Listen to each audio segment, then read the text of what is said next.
There's a beautiful story of St. Francis of Assisi and how he practiced Christian meditation. And another video I presented, we talked about using a word or a phrase like the Desert Fathers did in the 4th century. They used one of Peter's keys that Jesus gave to him as repeating a word or phrase. And the one that the Desert Fathers used was, Lord Jesus Christ, have mercy upon me. It became known as the Jesus Prayer. Well, St. Francis practiced that, but he had a special phrase that was very meaningful to him. So I'd like to share that phrase and the story of St. Francis. He was a young merchant son who was in the textile industry. He helped his father in that business.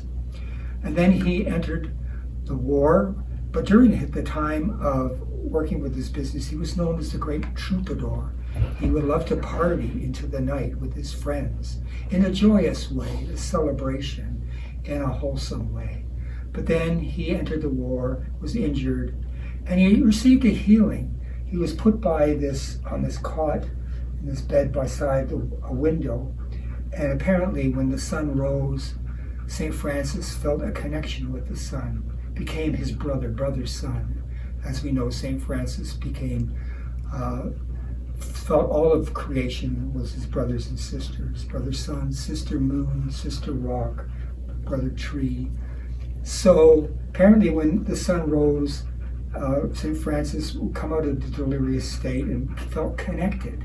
And he followed the sun through the day, and he just dreaded when the night came because he knew he would enter into that darkness once again. Well, he eventually was healed from that beautiful energy with brother sun and came out of that sickness. And then he had his conversion. Apparently he had a vision that he was going to restore the church, but he didn't know to what degree that meant. That the Catholic Church was crumbling at this point, just with the power structure and all of its negative energy. St. Francis was there to restore the church and to bring Christ's true teachings back into Christianity.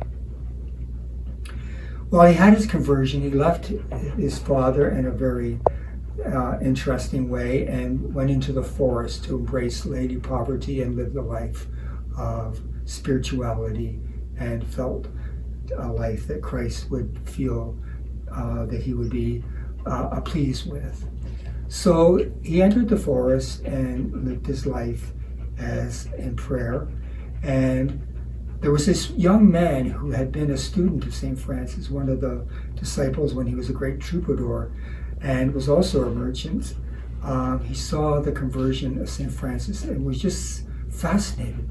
What happened? Why was St. Francis so peaceful, so centered, so connected, so holy?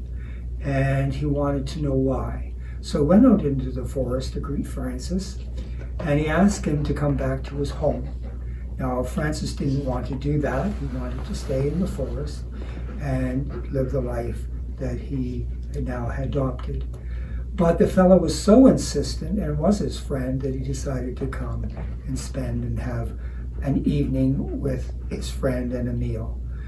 Well, they had the meal and they were talking about spiritual things. And then the fellow insisted that St. Francis stay overnight. St. Francis did not want to do this, but he did stay overnight, and very reluctantly.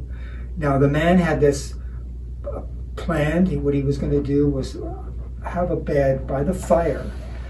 It was his favorite spot, but he wanted St. Francis to sleep there, and he would be in another part of the room. It was a large room, and it's the room that the young man used as his quarters. So St. Francis, they went to bed, and St. Francis was by the fire, and the young man was off in another part of the room in a corner. And they both pretended to be asleep.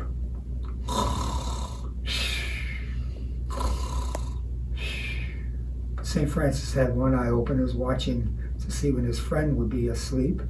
And of course his friend had one eye open to see what St. Francis was going to do.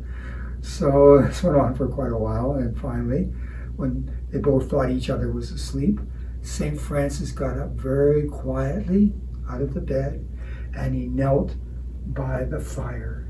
and he just knelt there. And he was in prayer and meditation. And sometimes the young man could hear it, but mostly it was silently. But St. Francis was repeating in his meditation his favorite prayer or phrase.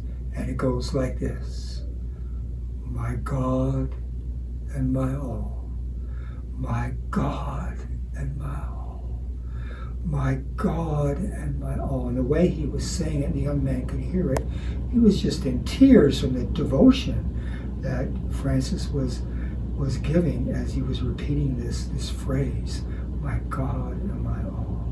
Mostly it was silent, but the young man was totally transfixed and transformed from St. Francis' devotion.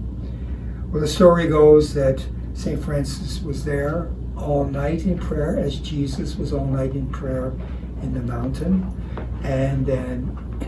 And when evening came and the rooster crows, then St. Francis knew it was the morning, so he jumped back into bed because he didn't want to be found there.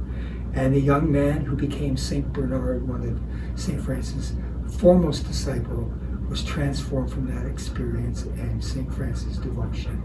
My God and my all. My God and my all. So I invite you in your meditation, in your Christian practice of meditation, to use a phrase that is meaningful to you, whatever works for you. You could use St. Francis' prayer, the Jesus prayer, or Jesus Christ, have mercy upon me. You could just call on peace. I am peace, peace beyond all understanding. I am peace. Peace is my nature. Peace, peace, peace. And we all want peace. It's a beautiful quality. And there's so much stress in this world today, so much anxiousness. So many people feel insecure. They don't have a focus and wondering what to do in their life. It seems so confusing and chaotic and no balance. They come back to that center. Peace, peace, peace. Or my God and my all. The way St. Francis was saying, you knew that God was right with him. He was not just talking to a remote God. He was talking to a presence that was right there with him, right within him and all around him. So enjoy your meditation and your prayer and practice some of these keys that Jesus gave to Peter and Peter gave on to the early Christians.